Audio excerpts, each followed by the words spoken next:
ಈಗ 37ನೇ ಶ್ಲೋಕವನ್ನು ನೋಡೋಣ. ಜಯ ಜಯ ಜಯ ಹನುಮಾನ್ ಗೋಸಾಯಿ, ಕೃಪಾ ಕರಹು ಗುರುದೇವ್ ಕಿ ನಾಯಿ. ಈ ಶ್ಲೋಕದ ಅರ್ಥ ಏನಂತಂದರೆ, ಜಿತೇಂದ್ರಿಯನಾದ ಹನುಮಂತನೇ, ನಿನಗೆ ನಿನ್ನ ಸ್ವಾಮಿಯ ಸೇವಾ ಕಾರ್ಯಗಳಲ್ಲಿ ಜಯವು ಸದಾ ನಿಶ್ಚಿತ. ಗುರುದೇವನ ರೀತಿಯಲ್ಲಿ ನನ್ನ ಮೇಲೆ ಕೃಪೆ ತೋರಿಸು. ನಿನಗೆ 1000 ಬಾರಿ ಜಯ ಜಯಕಾರವು. ಈಗ 38ನೇ ಶ್ಲೋಕ.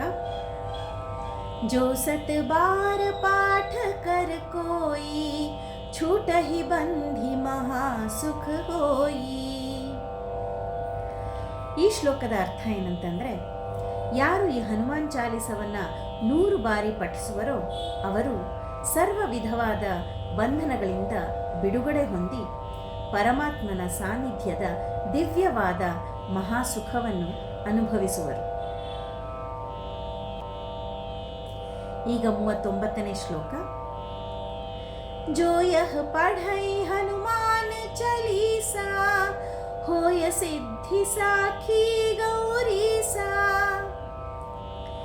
ಈ ಶ್ಲೋಕದಲ್ಲಿ ಶ್ರೀ ತುಳಸಿದಾಸರು ಹೇಳ್ತಾರೆ, ಈ ಹನುಮಾನ್ ಚಾಲಿಸ ಎಂಬ ಹನುಮಂತನ ಸ್ತೋತ್ರವನ್ನು ಪಠಿಸುವವರಿಗೆ ಪರಮಾತ್ಮನ ಸಾಕ್ಷಾತ್ಕಾರ ರೂಪಿ ಚಿರಸಿದ್ಧಿ ಉಂಟಾಗುವುದು.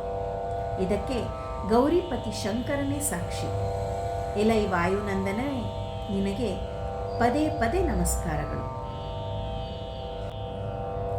ಈಗ 40ನೇ ಶ್ಲೋಕ.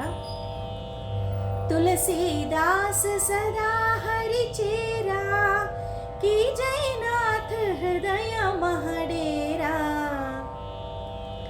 ಈ ಕೊನೆಯ ಶ್ಲೋಕದಲ್ಲಿ ಶ್ರೀ ತುಳಸಿದಾಸರು ಹೇಳ್ತಾರೆ, ನಾನು ಎಂದೆಂದಿಗೂ ಶ್ರೀಹರಿಯ ದಾಸನು.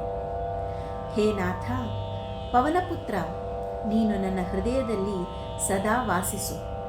ಆಗ ನನ್ನ ಹೃದಯ ದೇಗುಲದಲ್ಲಿ ಶ್ರೀರಾಮ, ಸೀತಾಮಾತೆ ಹಾಗೂ ಲಕ್ಷ್ಮಣ ಇವರೆಲ್ಲರೂ ಸಹ ವಾಸ ಮಾಡುತ್ತಾರೆ ಎಂಬುದರಲ್ಲಿ ಸಂಶಯವಿಲ್ಲ. ಹೇ ರಾಮದಾಸ, ನಿನಗೆ ಅನಂತ ಕೋಟಿ ಸಾಷ್ಟಾಂಗ ನಮಸ್ಕಾರಗಳು.